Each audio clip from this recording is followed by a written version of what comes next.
आइए मैडम आपका स्वागत है आपका स्वागत है നമ്മൾ ഹിന്ദി സംസാര ഭാഷയിൽ നമ്മൾ മലയാളത്തിലൂടെ ചിന്തിക്കുകയാണെങ്കിൽ അത് തെറ്റായ വേർഡാണ്. എങ്ങനെ? താങ്കൾക്ക് സ്വാഗതം. ഈ സ്വാഗത് എന്ന് ഹിന്ദി വേർഡാണെങ്കിലും മലയാളത്തിലും സ്വാഗതം. അപ്പം നമുക്കതാ മനസ്സിലാവുന്നത്. ആയിയെ മേഡം ആപ്ക സ്വാഗത് ഹേ, ആയിയെ മേഡം, വന്നാലും മേഡം അങ്ങേക്ക് സ്വാഗതം എന്നാണ്.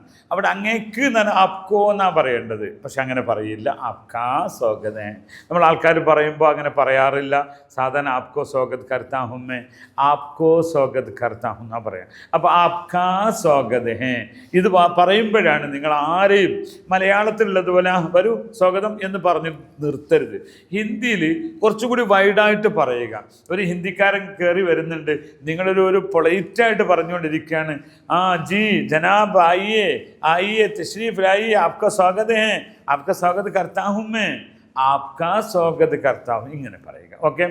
നമ്പർ 2 ശുക്രിയ അല്ലെങ്കിൽ ധന്യവാദ് എന്ന് പറയുമല്ലോ, അവിടെയും ഇതേ സ്റ്റൈലാണ്. ശുക്രിയ, ആപ്കാ ശുക്രിയ എന്നാണ് പറയാം. ആപ്കോ ശുക്രിയ എന്ന് പറയില്ല. ഇവിടെ തുംകോ തെരക്കു എന്നൊന്നും പറയാൻ നിൽക്കരുത്.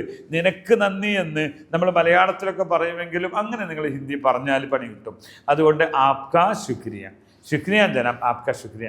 എപ്പോഴൊന്നും ആപ്കാ ശുക്രിയ എന്ന് പറയേണ്ടതില്ല. ശുക്രിയ ജനാബ്, ശുക്രിയ സർ, ശുക്രിയ മാഡം, ശുക്രിയ ശുക്രിയ. അത് തന്നെയാണ് ധന്യവാദ്.